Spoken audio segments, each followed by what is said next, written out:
¿Qué pasa, cracks? ¿Qué pasa, campeones? Welcome to the Churros y Tácticas Podcast. It's Monday, it's the 6th of March. We are here, Kiyan and myself, to discuss Match Day 24 and everything that took place over the weekend involving the two biggest side in world football. Dare I say, why not? I just said it. It's also on wax. It's on record now, so it must be true, especially if it's coming from this mouth. For those listening, I'm pointing to my own. Barca win, take a narrow, nail-biting victory against Valencia. Yes, indeed, they do, to go 9 points clear. Let me be accurate and say we went 10 points clear. But luckily for Real Madrid, you guys managed to scrape point back. So it's not 10 points clear. It's 9 points clear. It's fine. Hay liga. Hay de todo. You guys are still in with a chance. Let me not get too big-chested and refrain myself from waving the victorious flag. Having said that, 9 points after 24 match days. What is that? Another 14 to go, Kiyan? Is that right? 14? We play 38 in total. Yeah. And no, it can't it's be looking good for. There's not that much football left, is there? I want to say that. Yeah, I think you're right, actually. Yeah.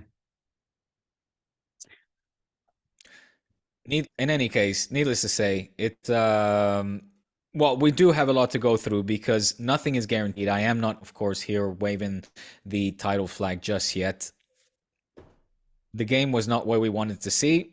I'm very curious to hear about Real Madrid, or I should say Real Betis and Real Madrid. What took place in the Benito Villamarin, and there's a whole bunch of other stuff. Kiyan, I just opened my laptop as I got home, and all of the headlines read Neymar out for the season. Neymar Jr. crashes out during crunch time of season once again. What a career, or end of the career, this once fantastic football player is having ever since, I would say, he moved from Barca. What was that? 2017, I think, around, to make his move to Qatar Saint-Germain. Some will call it fate. Others will say what goes around comes around. But sad end to his career. Not to say that he's done, but man, a massive blow. That sounded very evil, like the way you said it. Like it's just like, oh, like you're just happy. This is karma. Like I'm so glad that he just this happened. Not happy. Well, not happy, but he should have never left, and he should have. Anyway, I mean, Neymar, let's not pretend he wasn't so much when that he comes went with to PSG. He was pretty damn. I mean, like that year where he took them to the final, essentially, where he destroyed. Peak Neymar is at Barca. It's same for Ronaldo. I'm not saying. Come on. No. I'm not saying you're not wrong, but I think his peak can be extended to the first couple years at PSG too, where he was amazing. Like, remember that year that when PSG got to the Champions League final, he was unbelievable in the knockout rounds in the build up to that. Yes. Let's not pretend he was just a complete ex-footballer at PSG. He was amazing. And also coming back off an amazing World Cup, by the way, where he was incredible. But you and I predicted this. We had an entire podcast about Neymar is not going to age well because he just is complete. The way he plays football, he will break down eventually because people just kick him and kick him and kick him and kick him, and he's not. Yeah, it's. Go on. Sorry. And he's not that physically imposing either. Like, to be able to deal with all that stuff. And let's be honest, I don't think he takes care of his body that well. I don't think that's a hot take or judgmental. I think that's correct. Did you see that thing where the other day when I believe it may have been after PSG lost to Bayern Munich in the first leg? And apparently Mbappe does this huge team talk and takes the team aside. Like, it's like, guys, no more junk food, no more this. And then that night, Neymar's Instagram story is at McDonald's. But he tops that up by going out to play in a poker tournament after his McDonald's sesh. So he's binging on Mickey D's. Then he's out until the early mornings playing this poker tournament. And that's Neymar for you, and that's... Quite frankly, maybe that's us too. If we were footballers, maybe. Yeah, but listen, Diego, to this. do you think you would age like during Neymar a time if you were a footballer, or do you think you would age like? Oh my God, Modric? Could go either way. I don't know. Yeah, it could go either way. And I think there's a time and place where temptations you cave into, you know, temptations and cravings, and especially at a young age with infinite amounts of money and with all the temptations in the world throwing themselves at your feet. Yes. I also think he was misguided. Sure. I don't think his father was dad. the best agent nor influence. Yeah. And I think it really matters how you were brought up and who's around you at all times, who's surrounding you, what kind of messages are you getting every day. Look, you compare Neymar to a Messi, for example, and here's a Messi that is very much protected, very much from the Messi clan. Even his wife is his longtime girlfriend from Rosario. So, but, I guess the values that were surrounding Messi was family, family sort of first, and stick within a closely knit group and take care of yourself, take your job and your role and your day-to-day serious, and yeah, don't give into temptations, and really try to be the best you can be. I think was probably the message that he would have grown up in. Whereas Neymar, as you rightly put, and unfortunately, I was trying to shoehorn this in. When you look at the Brazilians, the that have passed through football throughout history, I feel like it's unfortunately for them quite often the case where they don't maybe have that kind of stability, or those values. They're not exposed to those values, or they're not instilled upon them, and we see a lot of these football players cave into temptations from the best. I'm talking, your Ronaldos, your Dinos, even Romario. I mean, you're listing a bunch of Brazilian players. Do you think it's a cultural thing? I do. That's the point I'm trying to make. And I think, and it's unfortunate. Adriano, man, he was the successor of Ronaldo. Look at him still to this day. I mean, what Brazilian, even legend, so past or present, can you put forward and say, this guy, peaked? And I don't want to say lived an exemplary, or had an exemplary career, living a life full of values and virtues. But let's just look at it purely from a sporting perspective. Maintained his consistency and his max, like Messi and Cristiano did throughout their career, for as long or around that time. I feel like Brazilian stars are flares. They are spectacular, and then they fizzle out far too soon. Is that a unpopular take? How would you? No, I struggle to think of. I think you're correct. And I don't like it. Part of me feels weird to say that because I don't want to fall into the stereotypical hole and get myself into trouble. And because I know that there are plenty of examples of successful Brazilian footballers who do take it more seriously and do age much better. Like, for example, like a Casemiro or a Thiago Silva, for example. But this is even Rivaldo maybe had more of a family surrounding. Anyway, go on. Sure. Or I mean, Roberto Carlos has spoken about this. Roberto Carlos. No, but actually, Roberto Carlos himself, he's probably one of the better ones, but I don't think he aged that well, right?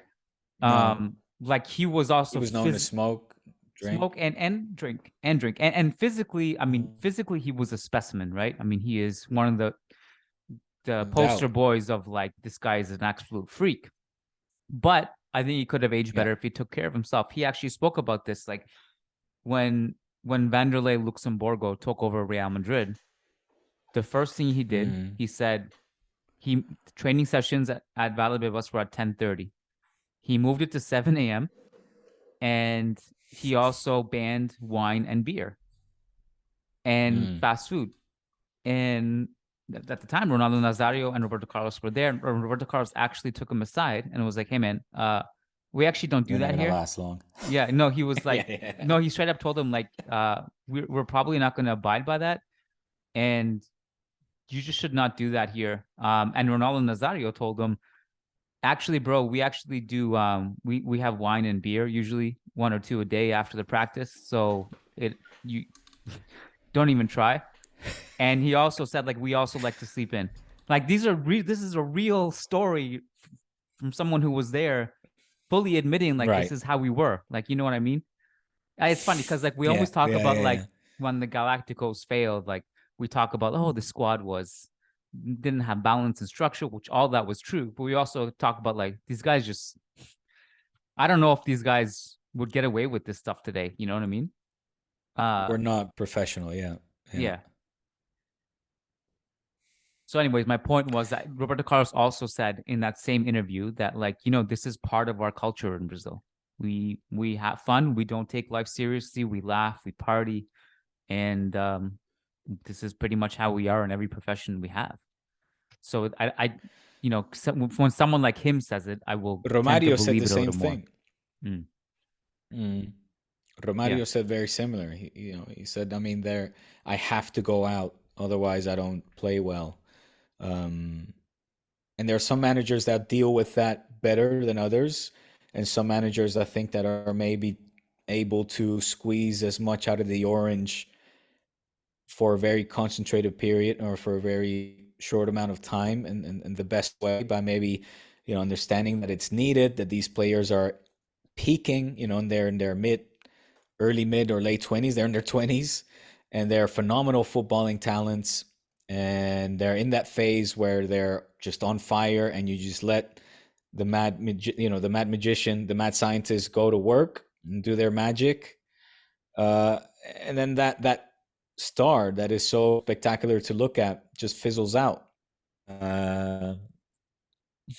But you know what the thing is, like, when Romario says I have to go out in order for me to play well, he's delusional, to be honest. Like, he does not actually have a circle of friends who was actually telling him, hey man, you're out of your mind, you're wrong, right, this is dumb, this is just an excuse to go out. There is no scientific explanation for you playing better by partying. Like, it's one thing, like, people, they need to be surrounded by they need to be stopped being surrounded by yes men and just be surrounded by people who are actually like coaches and physical experts, fitness experts. Well, and exactly, Kim. Go on. It's one thing to go out and not sleep. Fine. But there's like so much science about, like, when you start consuming alcohol and drugs, it's just, you're basically accelerating the aging process. It's terrible for you. It's so bad for you. And that's like scientifically proven. It's also like, it's not when Romario says that, I think he thinks it's a flex. Like, I think I've seen a lot of people, even amateurs, who take great pride in, like, just taking care of themselves in an absolute shit way, and then showing up and dominating a game and being proud of that. Like, look how good I am. I don't even have to take it seriously, and I'm so good. It's a flex. It's a source of pride for these guys. But, like, I don't know if you saw, but Mikel John Obi, who was obviously Hazard's former teammate, recently said that Hazard was the laziest player he's ever come across, and he would come to training and dominate. And, like, that's not a flex. That's not something to be proud of, because now Hazard is just an ex-footballer. If he wasn't lazy and if he actually took care of himself in the summer, he would still be playing at an elite level. And that's, I think, part of the problem is that these guys don't realize how much long-term damage they do by doing this. They just accelerate. Like, Ronaldinho should have been doing great things at age 35. We were robbed of Ronaldinho's peak was just a few years. That's it. He was one of the greatest players of all time in those few years. And it's a shame that we didn't get more of that. He just stopped, to the point where Pep was like, hey man, you got to go, because I got this Messi kid coming up and I don't want him to learn anything from you. You got to go. That's a shame. That's a shame that we didn't see Messi and Ronaldinho together for a few years. For longer. Yeah. What could have been. But yeah, no, so many things I wanted to jump in and say. First of all, I love that Hazard statement. Who mentioned that? Who said that? John Obi Michael, his Chelsea ex-teammate. Okay. I wonder if he was watching Madrid. I mean, that's coming from a team that saw Casano, be hailed as the next massive superstar.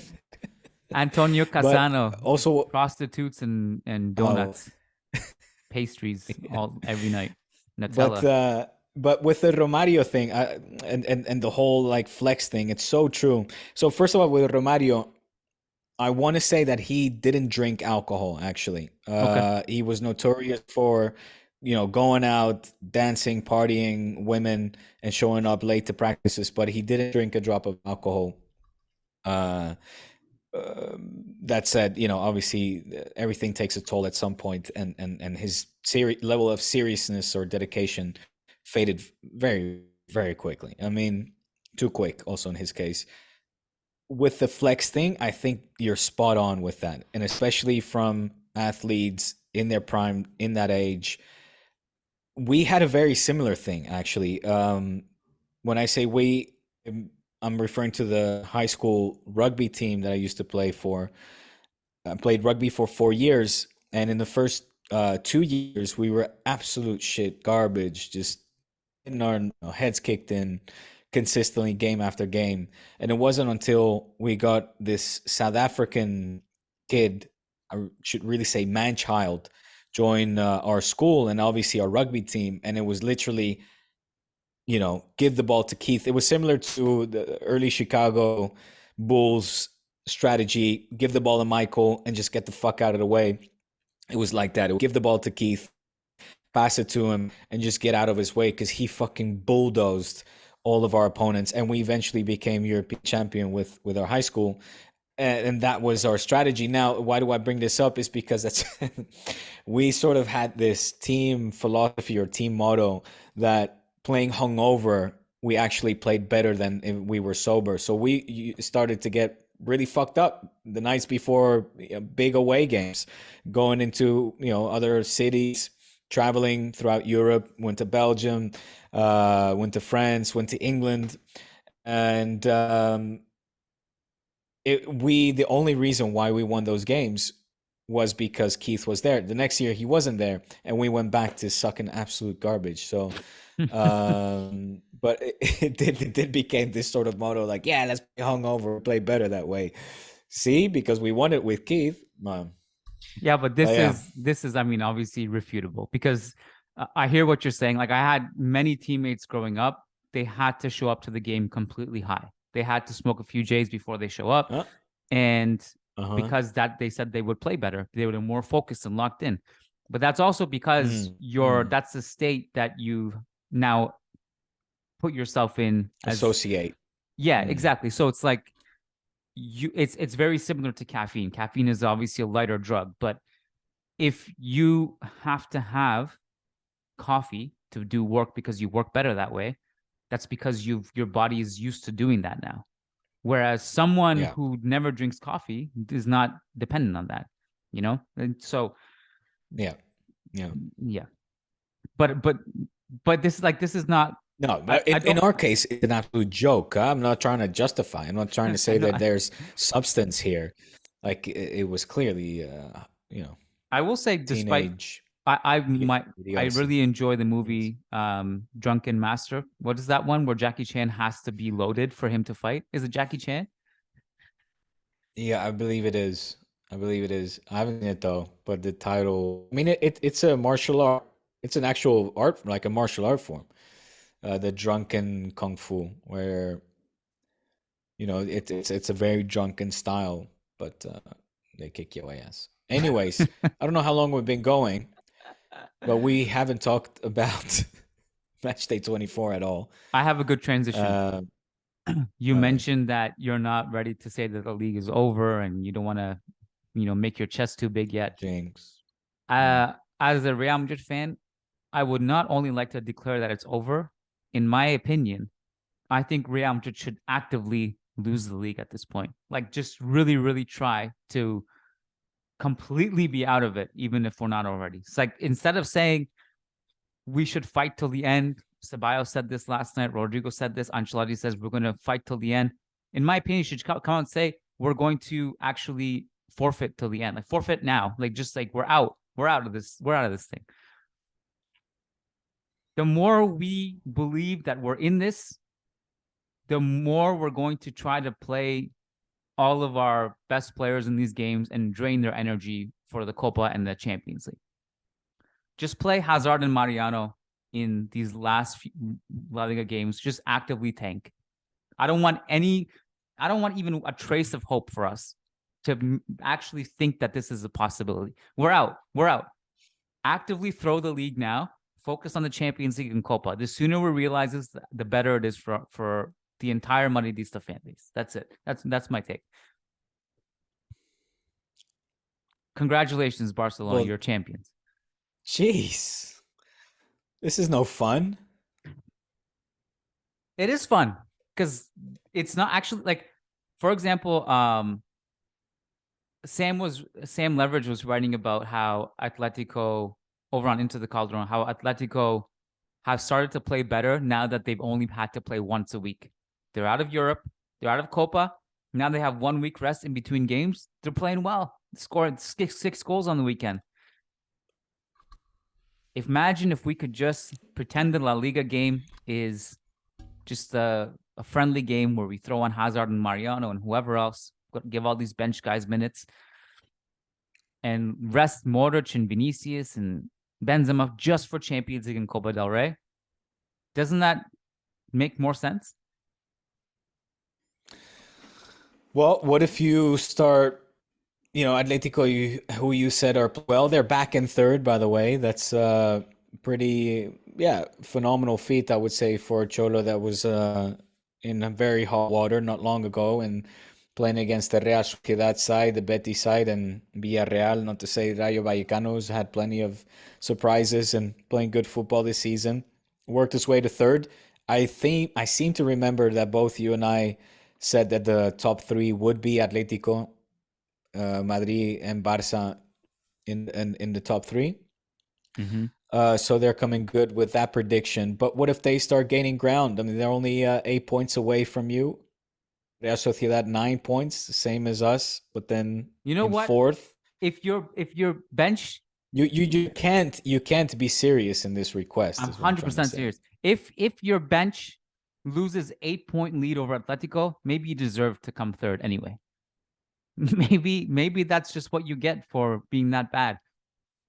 Our best case scenario is Hazard does some things and raises his value, and some poor team is completely tricked into bringing him this summer. That's our best case scenario. Our worst case is they're all so bad that and Atletico are so good you somehow lose an 8 point advantage, in which case maybe you deserve to be third. 8 points is a decent amount of points, Diego. Come on. 8 points is a lot. Like, you have to be really bad to lose 8 point lead. I don't think that our B team is that bad to lose 8 points. If they approach each game with the mindset that you just expressed, that you just laid out, I don't see why they wouldn't be able to lose. But you would assume that these guys who aren't playing are coming out hungry because they don't get any other playing time. But why would they be hungry? They're already they know that they're being like tossed to the Lions. Hungry for selfish reasons, because they want to prove that they're still useful footballers. Plus, you throw some kids in there too. It's not just like the washed up stars. It's like, throw some kids in there. Well, knowing that is not going to happen, but what happened in the Benito Villamarín? Was it? Look, I saw the match. I thought it was an entertaining match. Surprised that it stayed at 0-0, to be honest. Had a bit of everything, and it had both sides creating chances and both keepers making big stops. I thought the draw was the fair result. I don't know the reaction of Madridistas. I don't know how disheartening this draw, 0-0 draw, it's bad, has been for Madridistas. It's not a happy. So things are bad. It's not a happy fan base. Like, I was actually talking to my wife earlier today, and I said,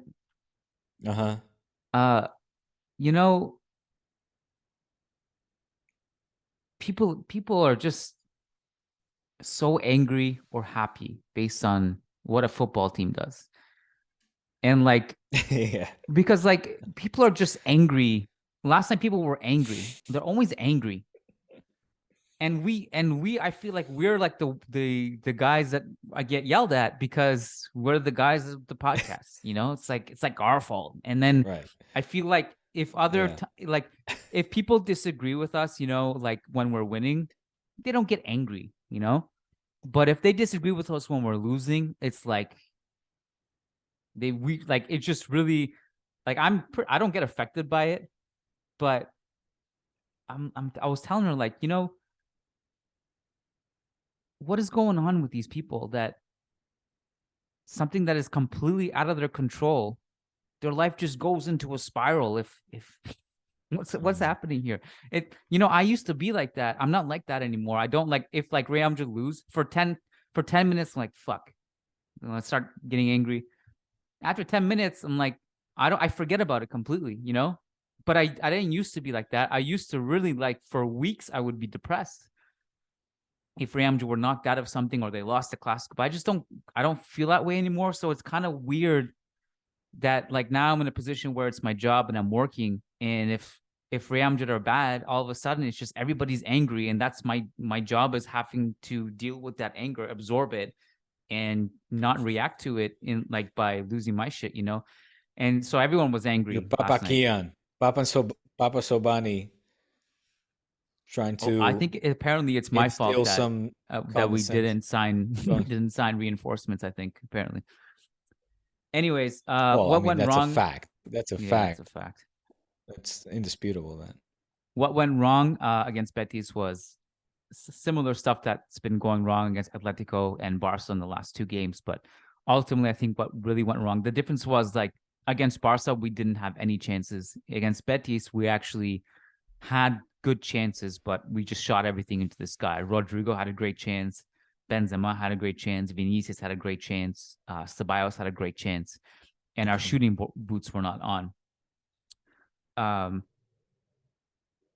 But it is weird that we followed up scoring 5 goals at Anfield with 3 games of only 1 goal. And that 1 goal was Alvaro's header against Atletico at the end. Make sense of this for me, Diego. We beat Liverpool 5-2. I know you're gonna Manchester United beat you guys, and then Liverpool beat Manchester United 7-0. Like, what happens in a round robin between these 4 teams? What is the dynamic? We all just end up tied? We all have kryptonites? I didn't see that game, by the way. I still need to watch. I was shocked when I saw the scoreline. Yeah. I thought maybe it was a mistake or unbelievable. I saw highlights. That's it. But it makes no sense. It's How crazy. does that happen? Makes no sense. So we can't beat Barca. Barca can't beat United. Liverpool can't beat us. It's just this rock, paper, scissors contest.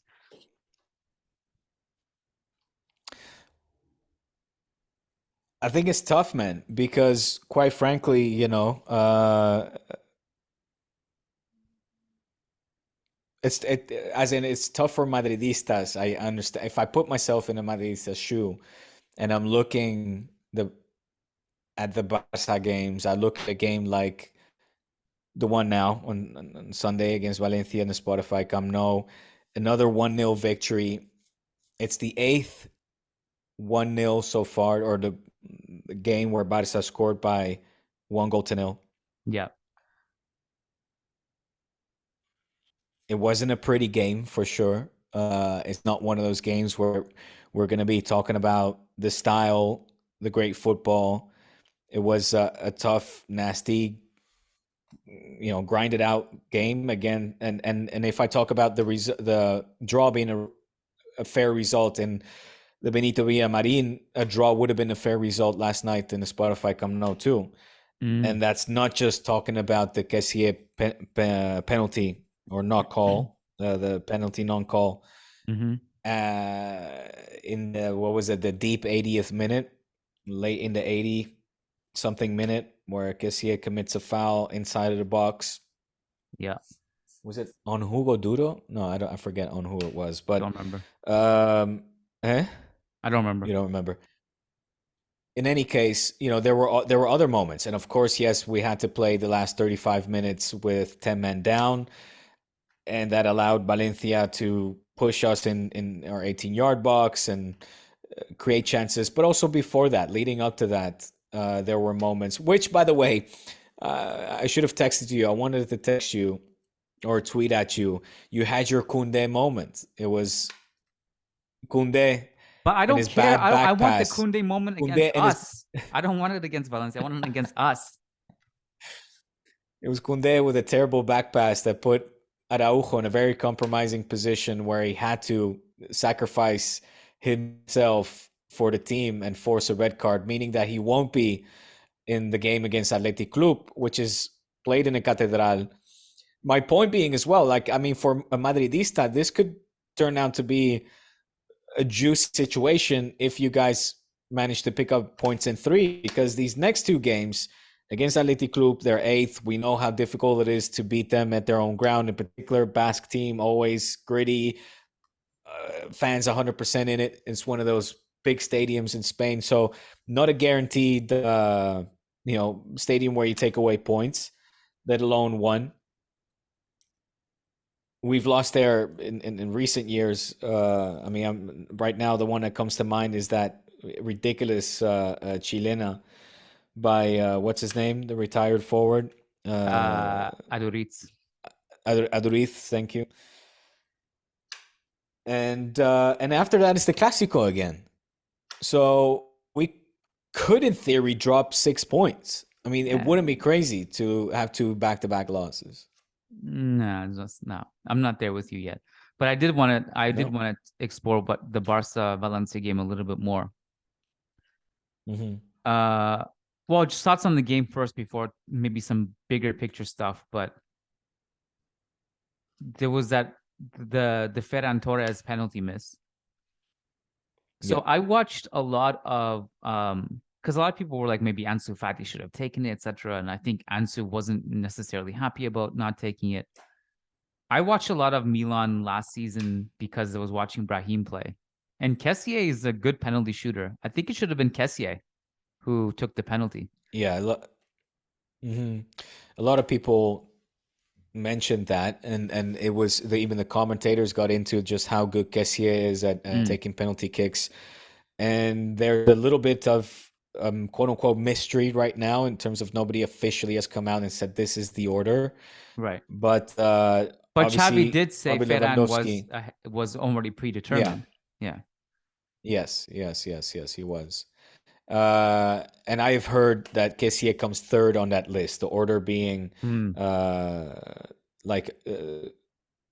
official order being Lewandowski, Dembele, Kessie. And so it was a bit of a surprise. Again, nothing has been confirmed, but that if Ferran was the one that was supposed to take the penalty that day, which it might have been, then why would other players surround him and kind of like see, nudge him and test him, see if they can get the ball away from him? And you say that Ansu didn't like it or didn't agree with it. I mean, he was the first one to come up to Ferran and give him a hug after he missed it. There's a little moment where you see Rafinha give a kiss to like the back of Ansu after he gets denied to take the penalty. People are like, Ferran is too arrogant, and Kessie is there. Kessie is 3rd on the list officially, and I don't know. Who fuck knows what the order is, but there definitely should be an order. And I don't really know. I would have, knowing that Kessie is such a specialist, Ferran should have been like, take it, man, because, I haven't scored in like 4 months and you're a specialist. I'm not necessarily in my best of form. I feel like penalty takers should be taken not necessarily by players that need that little boost. Like I wouldn't have opted for an Ansu, but rather with players that have confidence already. You know what I mean? Completely agree, because everyone talks about, this striker needs confidence, but we almost never talk about the fact that if that player who doesn't have confidence misses, what that further does to the damage to the confidence level. Exactly. Yes. Interesting thing about Kessie is that he even when Zlatan was on the field, Kessie was taking penalties over Zlatan. Wow. So Holy that shit. kind of tells you a little bit about the penalty That kick says status. it all. Yeah. Yeah. You know, when I was watching the Valencia game, Diego, I have to admit, a thought entered my head. And it turned me into one of those Madridistas that I was complaining about earlier this season who say, I can't believe we're losing the league to this Barca. They suck. I was watching that. I was like, man, to these guys, I'm so ashamed. To these guys, 9 points. To these guys in a low block against the worst team in Spain. It's like, what is that? Like, how is this? With 10 men. Oh, still, like 10 men against Valencia, like not against Bayern Munich, man. Like, come on. Anyways, that's besides the point. This Barcelona team, from a pure defensive standpoint, what I'm about to say might shock somebody. So if you're sitting down, put your seatbelt on. You might fall off your chair. This Barcelona team might be one of the greatest defensive sides in the history of football. It's nobody can score against them. It's insane. Nobody could. These guys are. This is like peak Atletico 2014, where no one can score against them. 8 goals. Again, the disclaimer is this is purely in La Liga, not in Europe. But 8 goals. Yeah. And then, as I said, you and I disagreed on this a little bit, that I thought Barcelona were better than Real Madrid in the Clásico. If they defended like that against Bayern Munich and Liverpool and all these teams, they would have been still in Europe. I did want to ask you something that is related to this. Xavi said, I think the day before the Valencia game, that if any other team in the world wins 1-0 at the Bernabeu playing like that, they would throw a party. But at Barcelona, the standards are different and there's expectations. And I still fundamentally disagree with him that there's nothing wrong with playing this way. And I don't know what's the obsession with playing a different way and losing. I don't understand. It helped me understand, Diego. Help me understand this, because I don't agree with him. I mean, we talked about it the last time, and you know, the comparison that I drew was sort of like to bring up the same topic that we just touched upon before. It's kind of like family values or cultural values. It's people want to be entertained at the Camp Nou. They pay a lot of money to watch their football team win, but also entertain them and play a certain style of way in a certain manner that they have grown up with, that they respect. It's like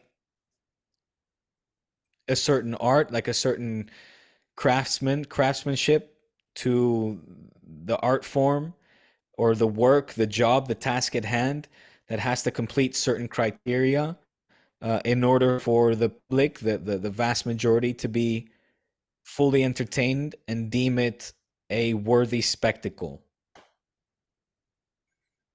And why do I draw the earlier comparisons to like family values or cultural values? It because each culture, each family have their own predicate, their own beliefs or belief system, the way that they see life should be lived, and the way that they deem you to have a successful life. Let's say like you need to abide by a certain set of standards and rules and meet certain criteria, and I guess that's the only way I can describe that or help you understand that. That's and also, like, to stick with the football comparisons, it's very similar to the Dutch national side, where again, the World Cup numbers were some of the lowest in history, if not the lowest in history, I shouldn't say the lowest. I don't have it here at hand. I remember reading that the ratings in Holland, in the Netherlands for the World Cup were some of the lowest in history because the people did not identify, relate, or enjoy the style of football that the Dutch team was playing under Louis van Gaal. Now, did the numbers go up as they advanced? Sure, obviously, as they do in a knockout round, things, more people tune in, but they still didn't meet the numbers and figures of prior World Cups. And a lot of that, when polled, where people were like, this sucks. We don't enjoy watching this kind of football or a country play this way. I think those are valid points about the idea of entertaining the Camp Nou or whatever.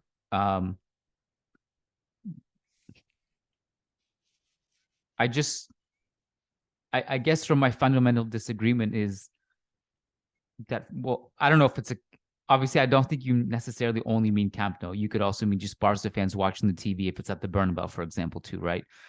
Of course. That was, it was. Yeah. But I guess my fundamental disagreement is that you can only be entertaining watching this style of football. Like, it's always been weird to me that you'd rather lose playing a certain way than win playing a different way. It's still hard for me to accept that, and I don't think I will ever accept that, to be honest with you. But counter-attacking, high-flying football can be just as fun as dominating possession. In fact, like so for example, Real Madrid had 65% possession in the Clásico. I had an infinite amount more fun seeing Gareth Bale flying in the counterattack and scoring goals with 30% possession than I did watching that game. That game drove me nuts. I was not like, wow, amazing, wow. I was not I was not out of my seat seeing these passes. But I was out of my seat seeing like Bale flying on the counterattack. So I guess that's where my fundamental disagreement is like, why does it have to be this way? Why this way only? Yeah, it's the teachings, man. It's just sort of like, and it won't be 100%, as in if you poll Barca fans, all the Barca fans in the world, it won't be 100% that agree that this is the way and only way to dismantle and humiliate, if we can, and dominate our opposition and win the game of football. It was I was away for a weekend, as you know. On Friday, we did a remote pod, and funny enough, I was skiing, and at some point in time, I was in a chairlift with three dudes. We're talking about the Clásico, and one of them thoroughly enjoyed the win and the way, and they got into a discussion, or not really an argument, but they talked about winning that way. And he was like, what? He literally said, I couldn't care less. The fact that we win and frustrated them and played this way, para mí, mucho mejor, or like the better, or just as well. So I, on the other hand, I do fall more in the camp of trying to respect that philosophy that was instilled by Johan Cruyff, that the Masia largely in part abides by, and we see also in other sections in the Femini team. And it's just sort of like, the 7-0 of Liverpool against Manchester United, people talk about humiliation. Oh, the humiliation. I felt that similar feeling like the 5-0 against Madrid in the Camp Nou, or the 6-2 in the Bernabeu, where it was just like, Madrid were chasing shadows. And the passing, the running off the ball, the movement, the anticipating, passes, running into space, the rondos that we saw, where you see Cristiano frustrated, like, he's like, he can't even see the ball anymore. He's feeling sick to his stomach. He's getting dizzy. He's throwing his hands up in the air because he can't even smell the ball, let alone touch it. That, I love that. Like, I thoroughly enjoy. I think you're right to enjoy that. But okay, so here's another point, is that to play that way against the best teams, you need to have the best players. Well, you did have the best players in that era. You had Xavi, Iniesta, Messi, etc. I don't agree with you. I don't agree with you. Okay, look, because for example, let me just say this and then make your point. The way Ajax beat Madrid in the Champions League when the game that you were present, they played that way, and they were not Xavi, Iniesta, or Messi on the field, and it was just marvelous to watch. No, you're right, but it didn't work later against Tottenham, and it doesn't know and That's harsh, bro. No, but look, but and then Ten Hag lost more players in the transfer market because the rest of Europe was like, wow, these guys are good, and it just wasn't as successful later. And even at Barca, it's highly dependent on if Pedro is on the field. If Pedro's not in the field, you don't play that way at all. And I wonder, like, how is it possible that the system falls apart that badly with one great player out of the lineup? If it was really the system works, then it should work with like the squad you have regardless on the field, right? Am I not wrong in that? Like, you need a Pedro caliber player for this to work? But I think it does work. We saw it in with Xavi in the 4-0 in Bernabeu, or in the Super Cup, or I mean, we've seen it multiple times with Xavi. We see it with other teams that implement the similar style of football. You know, from Bayern, from City to, again, Ajax.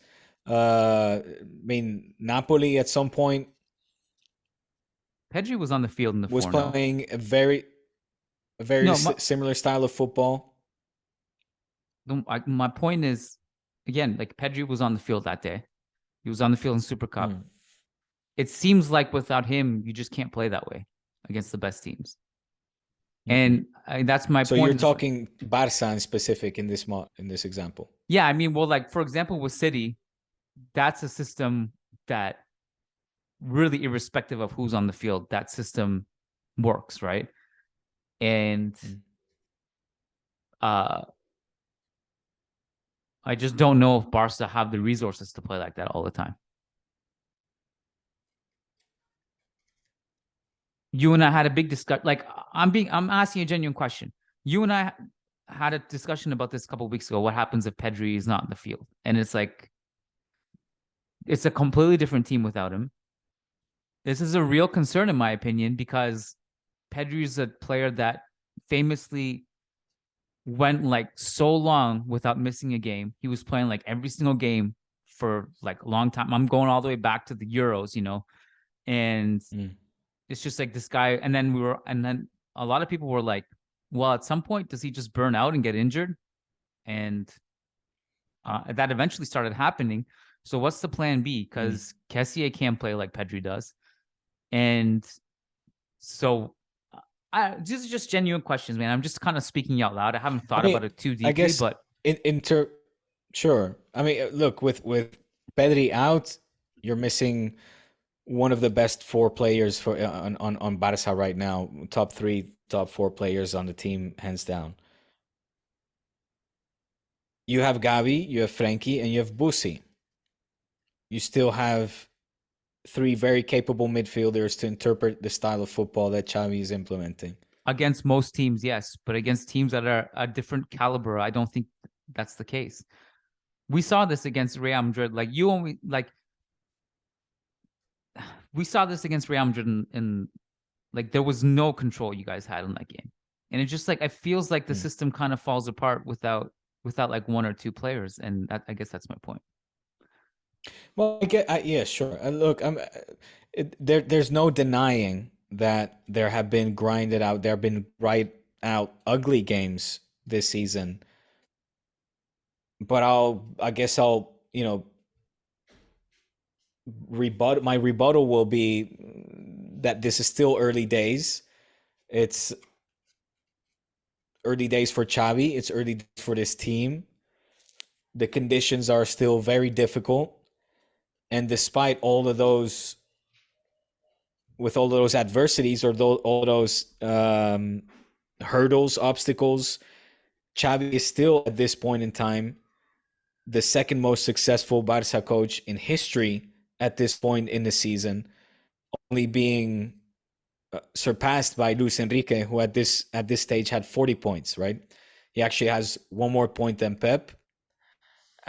after his by that I mean after his 50 games in La Liga as in charge of head coach for Football Club Barcelona. Astonishing numbers is what I'm trying to get at. So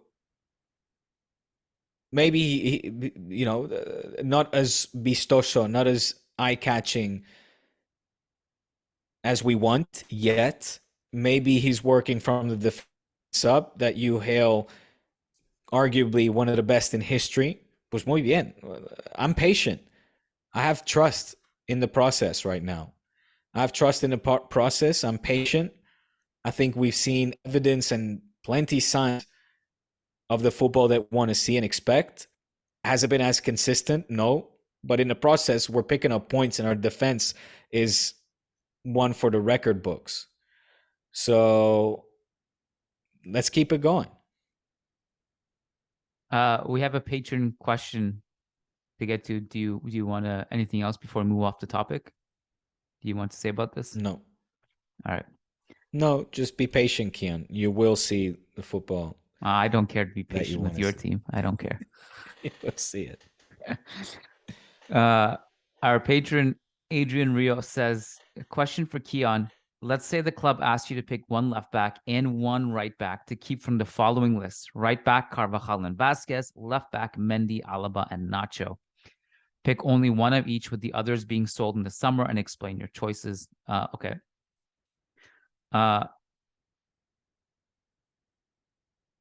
Just want to say that I don't feel strongly about either Carvajal or Vasquez, or get too excited with those two names necessarily. So I don't. But I'm going to pick Carvajal because my plan would be, in keeping Carvajal, would be to buy a right back who's better, younger, and then Carvajal can be the guy who comes in every now and then as the experienced guy who can defend and do some things and just work really hard in a veteran presence.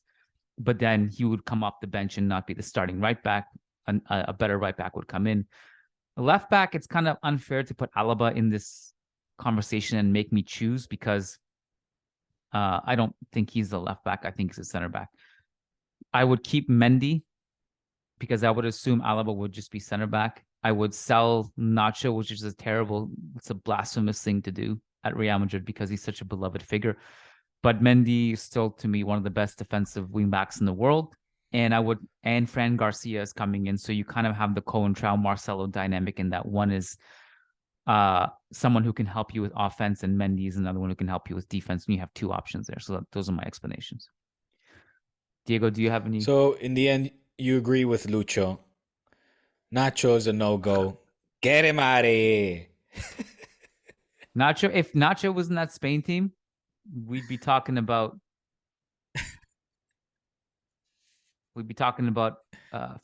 France-Spain World Cup final here instead of France-Argentina. Here's a question. And Messi wouldn't have won the Ballon d'Or for no reason. Here's a question for you. A serious question. Would you pay 80 million for Tchouaméni right now? Yes. Ladies and gentlemen, thank you for listening. Please make sure that you tune in on Friday for our Churros Patreons only to hear part 2 on why Kiyan Sobhani would pay 80 million for Tchouaméni today. Because I can't wait to tune in and hear the explanation for that. It's pretty easy, actually. But sure, if you want to save it for Patreon edition, we can. We have no midweek games, right? Is there Champions League this week? No. Oh, there's Europa League. It's Betis United. So that's good. Well, bro, this says there's Champions League this week. We got Chelsea Dortmund tomorrow. We got Bayern PSG on Wednesday, but no Spanish teams, I guess. So Friday, Champions League business. Friday, what we could do is we can do a mailbag, ask our patrons to submit questions, and they can ask us whatever they want, and we're going to answer them. And the only people who can ask us questions are patrons. So if you're not a patron, you're like dying to say something to me or Diego, don't waste your time. Unless you're over on patreon.com/Churros y Tácticas to ask your questions and also get access to the podcast. As always, the Patreon edition is the raw edition. It's the stuff that can't be said publicly. It's the stuff behind the scenes. It's all the secrets. It's I'll just leave it there. Make sure you're a patron. Diego, it was fun, man. Thanks for taking the time out of your day. As usual, we'll talk soon. Take care. No doubt. Thank you, listeners. Peace.